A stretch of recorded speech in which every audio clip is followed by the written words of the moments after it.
All right, we've got some breaking news from the United Kingdom and the royal family. A bombshell financial probe rocking the British royal household has put Queen Camilla under the microscope. Allegations are swirling that over £12.3 million from the Royal Maintenance Fund may have been misused, sparking one of the most sensitive internal investigations in recent royal history. Reports indicate that the funds were allegedly used to finance the private construction of a lavish mansion for her son, Tom Parker Bowles, under the false pretense of a state-backed royal infrastructure project in Nunham, a quiet London suburb. The investigation was formally launched by Prince Edward following a confidential briefing from Prince William, who had initially flagged unusual and concerning financial activity within the royal accounts. During a routine review of maintenance reports, sources close to the matter have confirmed that the inquiry is being conducted with extreme secrecy, under the internal codename Project Black Crown. The first signs of irregularity reportedly emerged from multiple complaints filed by local residents regarding late-night construction work and excessive noise pollution. Excavators, trucks, and other heavy equipment were reportedly operating without formal disclosure or any regulatory signage. When questioned, local authorities cited the operation as a special project linked to the royal household, even offering £500 compensation cheques to each affected household. No formal notice of planning, environmental impact assessment, or official royal statement was ever released, raising immediate concerns about transparency. A royal financial advisor later confirmed that no such project was listed in the Royal Maintenance Fund's 2025-26 expenditure schedule, sending shockwaves through Kensington Palace. Prince William, currently spearheading transparency reforms within royal budgeting systems, was notified of the irregularities by senior aide Lord James Everley. Upon reviewing recent transactions, William identified a clear pattern of small but frequent transfers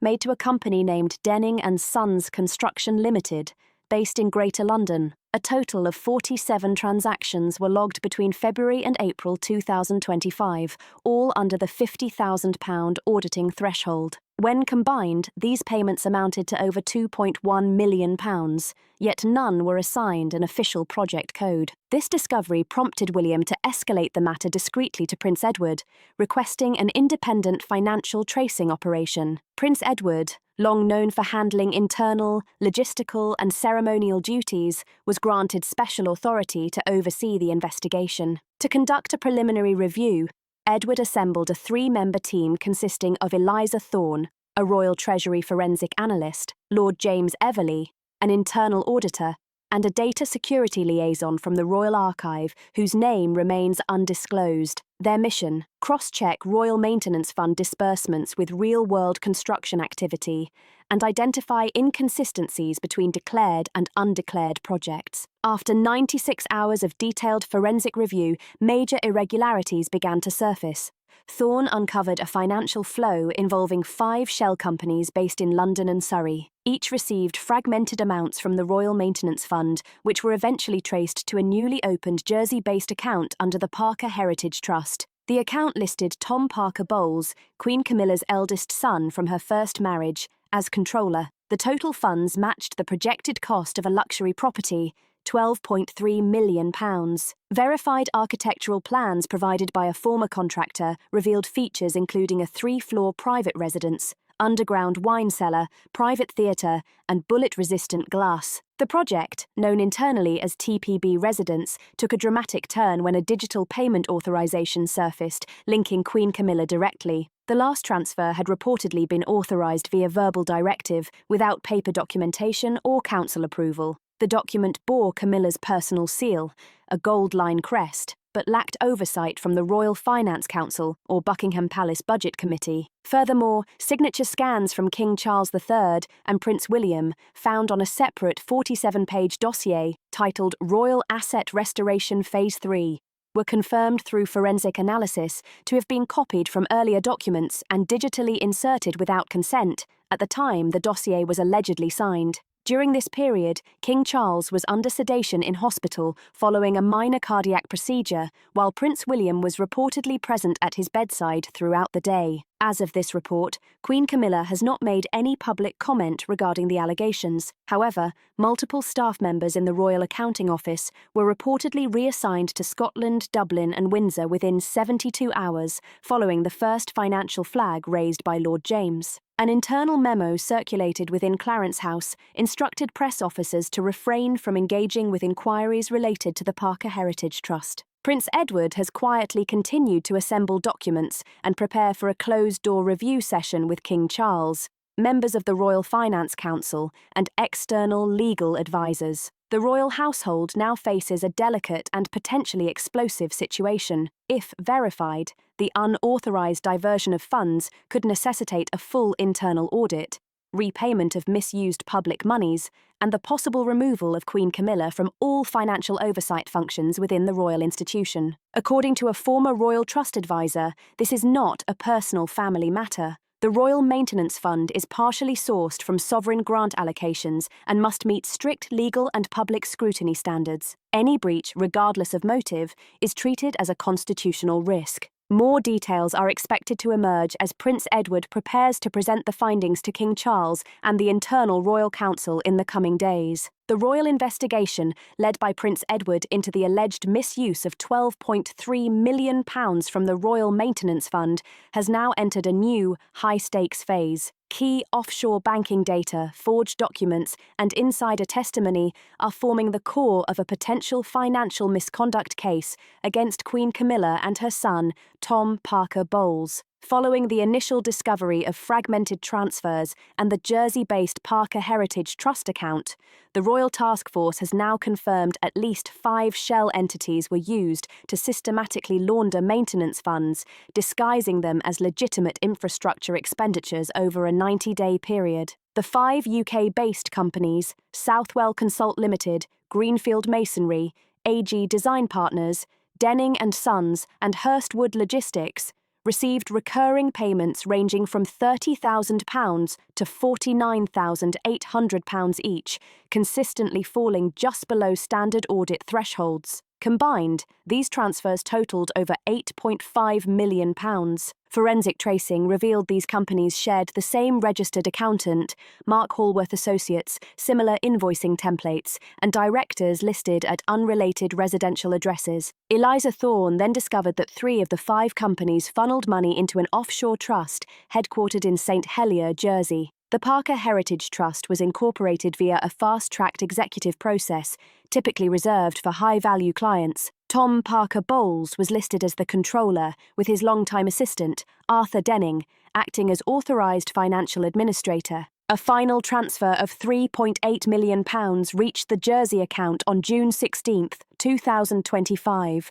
Just 3 days before internal questioning about unregistered project expenditures began circulating within the Royal Finance Office. The investigation took another significant turn when Mr. Harris, a 54-year-old senior accountant previously stationed at St. James's Palace, agreed to speak under conditions of anonymity and legal protection. Reassigned to the Royal Scottish Archives in early July without explanation, Harris approached Prince Edward's task force after picking up media whispers about the Jersey link. In a formal statement recorded by Edward's team, Harris confirmed he had received verbal instructions from Clarence House on March 11th to authorise a £1.2 million release labelled Emergency Structural Retiling. He stated the order came directly from Queen Camilla, with assurances that King Charles had pre-approved the transaction, even though Harris requested written confirmation. Harris's access to the internal ledger system was suspended for 48 hours before leaving London. He preserved all transaction copies on a USB device and submitted them to the task force. The USB contains 47 encrypted documents, including original invoices, signed approval sheets, and date-modified PDFs with altered project codes, leaving a clear metadata trail linking invoice creation to Arthur Denning's device. The investigation continues, and the royal household faces a high-stakes financial storm. All evidence suggests an intricate pattern of fund mismanagement, with serious implications for both Queen Camilla and her son. The USB and forensic analysis leave investigators with a detailed roadmap of the alleged fund diversions, ensuring that the original last sentence thought remains intact. The metadata trail links invoice creation directly to Arthur Denning's device. According to internal security analysis, multiple entries in the Royal Maintenance Fund records list payment reasons that do not match any of the fund's approved categories, including items such as granite stair replacements and heritage glass imports. Yet shipping records show minimal actual delivery, raising immediate red flags. Further scrutiny of the USB content uncovered a folder labeled TPB Private. Inside, the team discovered email exchanges between Tom Parker Bowles and Arthur Denning discussing budget allocations, invoice padding, and timeline pressures. One email, dated April 22, 2025, from Denning to Tom, reads, "Mother says to route the next £500,000 via A&G, then finalise the Jersey path. She's spoken to the fund clerk already, should be clean." Another folder contained a recorded voice memo with audio analysis, confirming the speaker as Tom Parker Bowles. In the memo, he stated, "Mother says, if William or anyone looks too close, we pull the Windsor papers and push the old approval stamp. Use the same one from the Marlborough repairs, same ink." This appears to reference the 2023 Windsor renovation project, which was allegedly used as a template to forge documents linked to the Nunham site. Meanwhile, task force member Lord James Everley met with a former lead contractor from the Nunham construction site. In an off-the-record interview, the individual, identified only as Blake, confirmed that the construction site was never labelled as a public or state-funded project in internal systems. Blake stated the blueprints, titled TPB Residential Construction Plans, included non-standard royal features such as bulletproof windows, private elevator shafts, and an indoor spa complex. Project managers were reportedly instructed to reduce real costs by 40% while inflating billing reports. Blake also provided a second USB drive containing duplicate invoices marked as heritage restoration. Internal chat logs referenced Mother's priority schedule, payment split tables, and discrepancies between listed costs and paid labour. The final floor plan matched designs that local residents had observed and later leaked to the Nunham Citizen Bulletin once the misuse was confirmed. Prince William, with internal royal legal approval, ordered the immediate demolition of the Nunham property using the same private contractors who had previously restored parts of Windsor Castle. A 3-hour overnight operation was conducted under tight security, and the location has since been marked for redevelopment as a public park, named the Nunham Community Support Initiative. However, aerial imagery from June and early July continues to circulate in private political circles, showing the mansion nearly complete at the time of its demolition. Sources close to the Royal Legal Committee emphasised that verbal orders, even from senior royal members, do not meet legal standards for fund disbursement. Queen Camilla currently holds no direct administrative oversight of the maintenance fund, meaning any action taken in her name without documented approval from either the King or the Royal Finance Council is subject to internal investigation and potentially formal rebuke. A source within the Lord Chancellor's office added that while there is precedent for financial corrections, there is no precedent for asset concealment via fabricated documentation within the sovereign finance structure. A private emergency session was held this week in the Green Room at Buckingham Palace, where Queen Camilla was formally presented with evidence linking her to the alleged unauthorised use of £12.3 million in royal funds. The session, led by Prince Edward, included King Charles II, Prince William, and 3 neutral members of the Royal Finance Council. The meeting was not listed on any public schedule, and access was tightly controlled by the Royal Protection Unit. Prince Edward opened the session by submitting 3 encrypted USB drives to the Council, each containing full transaction logs from the Royal Maintenance Fund, scanned copies of forged authorisation documents bearing alleged signatures of King Charles and Prince William, audio recordings of Tom Parker Bowles discussing the private build and Queen Camilla's involvement, and emails and invoices recovered from contractors and shell companies. The materials demonstrated that funds were directed to the Parker Heritage Trust, ultimately ending at the now demolished private residence in Nunham. One document, dated June 14th, authorised a £500,000 emergency disbursement under Queen Camilla's verbal order, citing national security restoration. No written follow-up was ever submitted. When confronted, Queen Camilla reportedly denied knowledge of the misappropriation, claiming that Tom acted independently and that any references to her verbal orders were misinterpreted or exaggerated. However, Prince Edward played a key recording in which Camilla's voice was clearly identified, instructing, "Transfer everything to Jersey before dawn. Use Charles's seal if necessary. It must not trace back." The council then reviewed the 47-page dossier titled Royal Asset Restoration Phase 3, which contained forged signatures and misrepresented approval entries. Forensic analysis had already concluded that the signatures were digitally inserted and that the approval date coincided with King Charles's hospitalization. Following the presentation, King Charles briefly addressed the council. While he did not issue a formal rebuke, he gave a direct instruction. Queen Camilla is to be removed from all roles involving royal funds, infrastructure, or administrative sign-off. A repayment plan will be drafted to recover the misused £12.3 million. All internal documentation related to the Parker Heritage Trust will be sealed and reclassified as archived restricted. The Royal Press Office has issued no comment, and no charges have been filed. Multiple sources confirm that Queen Camilla's role within the working royal structure has been drastically reduced. She will no longer participate in oversight meetings or be listed on official internal finance correspondence. As of this writing, Tom Parker Bowles has reportedly left the UK with sightings at a private terminal of London Stansted Airport, believed en route to Geneva, Switzerland, following the internal confrontation with Queen Camilla over the alleged misuse of royal funds. The royal household has now begun a multi-phase recovery and containment effort to address both financial and reputational damage. No formal public disclosure has been made, but behind palace doors, a coordinated damage control operation is underway, involving the Royal Finance Council,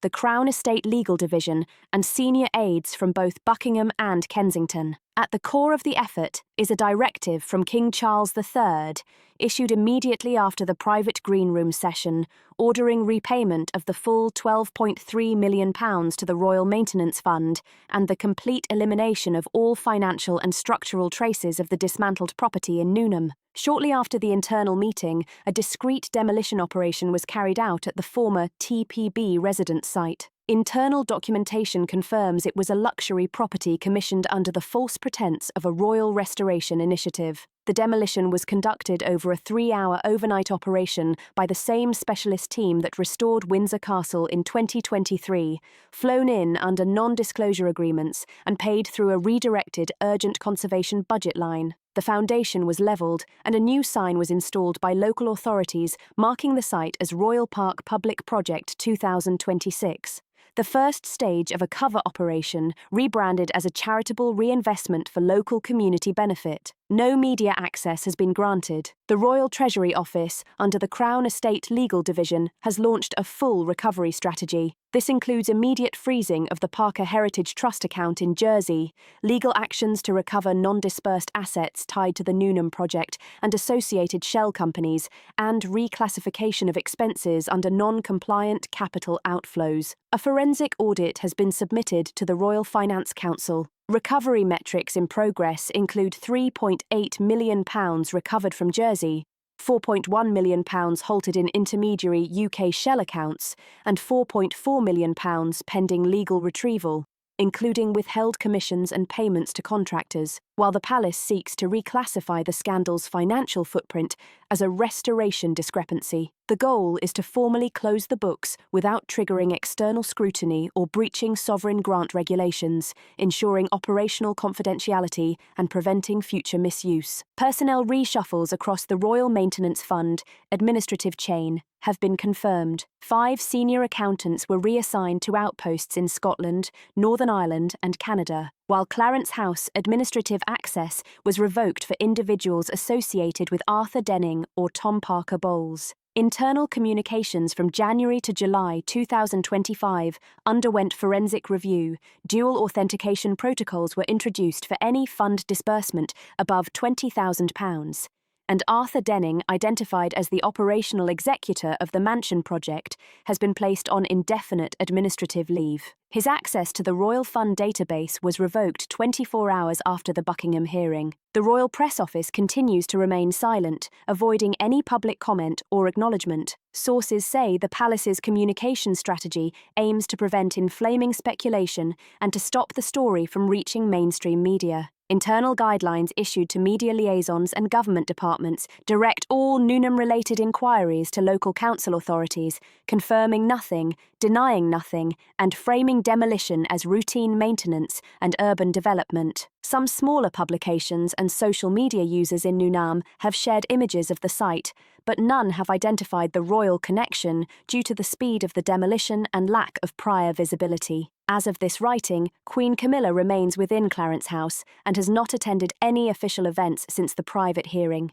Internally, she has been removed from all future royal finance briefings, and her name has been struck from the Royal Oversight Working Group list. Her remaining duties are reportedly limited to non-administrative ceremonial functions, with all correspondence routed through her office, now requiring secondary sign-off from a designated oversight officer appointed by the Crown. A royal advisor speaking on background noted that Queen Camilla's official position has not been formally altered in the eyes of the public. Her internal influence has been significantly curtailed, while the ongoing inquiry uncovered credible evidence of mismanagement, document forgery, and verbal orders that circumvented royal protocols. The palace has opted not to pursue formal criminal charges, with internal legal counsel citing 4 key factors: the reputational risk to the monarchy if the matter entered public court proceedings, the partial recovery of funds within the first 14 days of discovery, absence of external complainants or media whistleblowers, and the desire to maintain unity within the working structure of the royal family.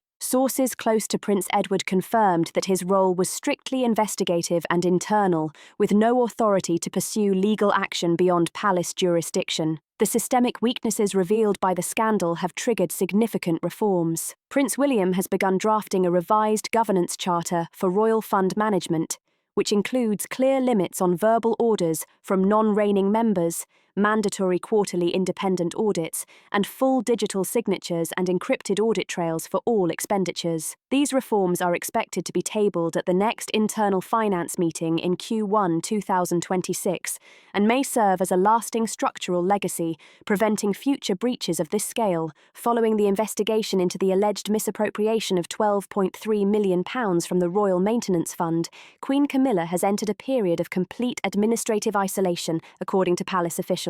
No public appearances have been scheduled since the closed-door session at Buckingham Palace, and all previously assigned royal duties have either been suspended or redistributed. While the outcome has not been officially publicised, it represents one of the most severe internal responses to financial misconduct by a senior royal figure in recent memory. Since the day after the emergency hearing, all senior aides, press officers, and financial liaisons assigned to Queen Camilla have been formally reassigned. Clarence House, once a hub for the Queen Consort's engagements and correspondence, now operates under highly restricted conditions. All external communications from Camilla's office must be vetted by a neutral oversight committee. Her calendar of royal duties has been indefinitely suspended, and she has been removed from internal policy discussions relating to charitable funding, estate restoration, and heritage project approvals. As of this writing, Queen Camilla has not issued any statement, written, recorded, or otherwise, addressing the financial irregularities, her son's involvement, or the council hearing. In a parallel development, Tom Parker Bowles, whose name appears on financial documents, invoices, and offshore trust records, has left the United Kingdom. Flight records show he departed via Stansted Airport on a private charter, with the listed destination as Geneva, Switzerland. No formal explanation for his departure has been provided. Internal sources indicate his exit was encouraged after legal counsel advised the palace to create physical and legal separation between key individuals and the ongoing investigation. He is not expected to return to the UK in the immediate future. Royal Security Services, RSS, have reportedly implemented enhanced surveillance at Clarence House and surrounding offices to prevent unauthorised data transfers or further breaches. All access to the Royal Maintenance Fund's internal ledger system has been permanently revoked for users connected to the Nunham transactions. Camilla's digital access to internal budget reports has been disabled, and key email accounts used in past correspondence have been suspended pending archive review. The royal household has also hired an external cybersecurity firm to conduct a forensic sweep of digital authorizations dating back 18 months. A Royal Finance Committee member, speaking under condition of anonymity, stated that this was not merely a matter of financial oversight, but revealed critical procedural vulnerabilities. Queen Camilla's influence within palace administration has been effectively neutralised under instructions from King Charles II. Prince Edward submitted his final summary report to the Royal Finance Council within 14 days of initiating the investigation. The report traces the full financial trail from the Royal Maintenance Fund to the Parker Heritage Trust and includes supporting documents from former accountants, contractors, third-party financial analysts, detailed logs of forgery, invoice manipulation, verbal authorization misuse, and a timeline of reassignment orders and email access suspensions initiated by Clarence House staff. The report was classified as a high-sensitivity internal royal matter and stored in the Royal Archives under restricted access, with a sealed copy retained at Windsor under sovereign control. Having fulfilled his investigative mandate, Edward returned to routine ceremonial duties. King Charles III, present during the confrontation, made no public or private statements referencing the event. Senior aides described the King's response as deliberate distance, designed to stabilise the broader royal structure while avoiding visible division within the family. No official record exists of any private meeting between Charles and Camilla since the council session. While the financial damage is being reversed and key individuals have been isolated or reassigned, the long-term impact on Queen Camilla's reputation within internal palace circles is considerable. Several working royals are reportedly reconsidering collaborative roles or public joint engagements. Even as public optics remain tightly managed, the scandal, though fully documented internally, has been successfully kept out of the public domain, largely due to the coordinated efforts of Prince Edward and Prince William in containing exposure following the private revelation of the £12.3 million financial scandal involving Queen Camilla and her son. The British monarchy has entered a phase of internal recalibration. While the crisis was contained from public view, its effect on royal operations, financial governance, and intra-family trust has been substantial behind palace walls. The roles of Prince William and Prince Edward have gained renewed strategic significance, not through ceremonial duties, but through direct involvement in restoring procedural integrity. Despite the gravity of the case, no public inquiry was launched, and no member of the royal family issued an official statement. The decision to handle the matter privately was made in the final moments of the Buckingham Palace closed-door session, reflecting a long-standing royal tradition of internal discipline over public legal exposure. Senior sources confirm that the scandal accelerated long-delayed reforms within the royal household's financial governance framework. Measures now include a dual verification system for fund disbursements over £10,000, mandatory quarterly audits led by external forensic accounting teams, elimination of verbal-only approvals for capital expenditures, and a revised oversight committee excluding non-working royals from financial decision-making. These measures, largely drafted under Prince William's direction and executed using Prince Edward's investigative findings, are expected to be ratified during the next Royal Finance Council review in the first quarter of 2026. While Prince William identified suspicious financial movements in the Royal Maintenance Fund, Prince Edward assumed operational leadership of the investigation. The division of responsibilities was intentional. William, as heir to the throne, maintained oversight visibility without direct confrontation, preserving institutional balance, while Edward, free from succession pressure, gathered evidence, conducted interviews, and delivered the final report to King Charles III. Sources within the Royal Archives described this as the most coordinated internal integrity review in decades, with both princes working via secure encrypted systems, meeting in unscheduled sessions, and enforcing limited disclosure, even among senior staff. Although the monarchy has restored the missing funds and shut down the Parker Heritage Trust, a trust deficit now exists internally between Clarence House and other royal estates. Several departments reportedly instituted informal measures to prevent overlapping authority or dual control involving Queen Camilla's former aides. Joint engagements with Clarence House are subject to increased administrative review, and Camilla's ceremonial functions have been reduced to non-decision-making roles only. All correspondence involving state renovations, historical site usage, or charitable construction projects must now be cleared through a neutral oversight officer. There is no indication that Queen Camilla will be reinstated to any administrative role related to royal expenditures. The handling of the case has established what internal commentators describe as a modern royal accountability model: quiet, enforceable, and focused on internal correction without reputational fallout. A senior royal legal advisor, speaking anonymously, noted, "The monarchy exists in continuity, not chaos. The mistake was addressed, the system evolved, the institution was protected." Though Queen Camilla remains officially Queen Consort, her influence within the administrative side of the crown has been permanently limited. Tom Parker Bowles, whose departure to Geneva remains unacknowledged by the palace, is not expected to engage in any future royal representation or charitable trusts affiliated with the royal family. As of November 2025, the Royal Maintenance Fund operates under a new ledger system.